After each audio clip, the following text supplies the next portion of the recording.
Hey there, today we're going to look at how to use Miro tables. So let's get started. First, head over to Miro.com using your web browser. Over here, click the login button at the top right corner.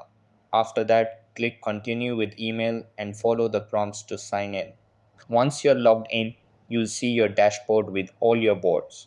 Then click on the board you want to work with to open it. Now in your board, look to the left side of the screen and click the plus button. Over here, select Tables from the menu. Then move your cursor to where you want the table on the board and click once to place it. After that, you can customize the table by editing the columns and fields. Simply click on a cell to type or modify the content. Need more columns? Add them as needed. You can also adjust the size and position of the table to make it visually appealing. Over here, you can use the filter button to view only relevant data.